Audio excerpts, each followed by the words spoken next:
If you have one of these saws, the first thing we're going to do is we're going to take this spark plug out. They got a kind of a weird looking spark plug, but the best thing to do is to make sure that this spark plug looks good. It does. It's dry. There's not too much carbon on it. So we're going to put that, set it aside.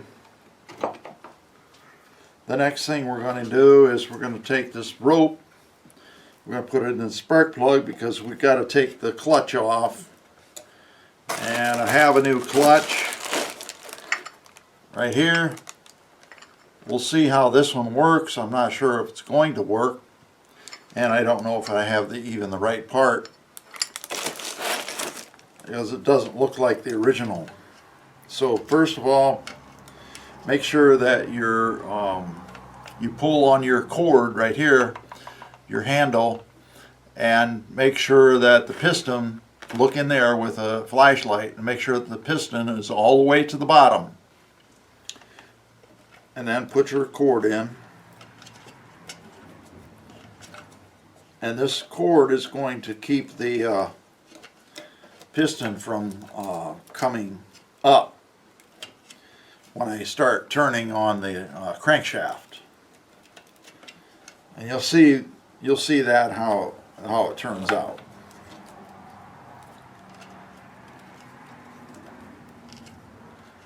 So put the rope in there, and it doesn't matter a whole lot what kind of rope you got. This one here, it's about a 1/4 inch in diameter. These have pretty big chambers. I believe this one, from the research that I've done, I believe this one is about 58 millimeter. Fairly big for a saw. 107 cc's. Now I gotta be careful on this side here. Yeah, notice that it says chainsaw. This is a Chinese 070 clone. I got to make sure that I don't damage this cover so that it works when I want to use it.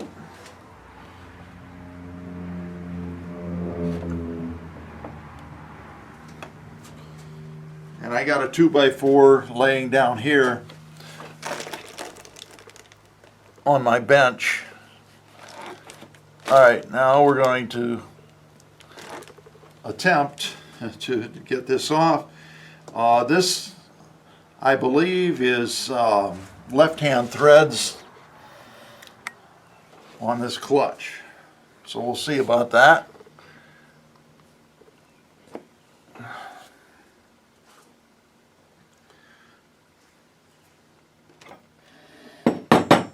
Alright, the next thing is have a set of sockets that you can use on this.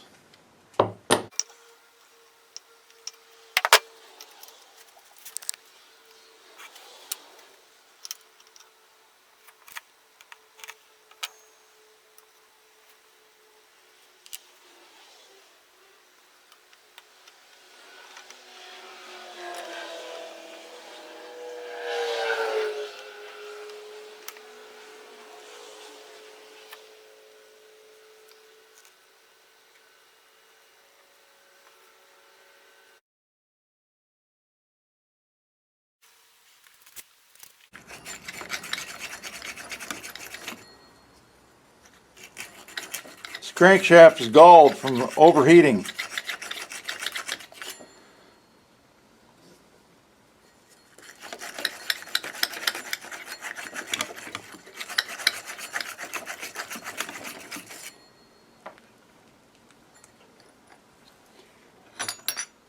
There, it finally came off.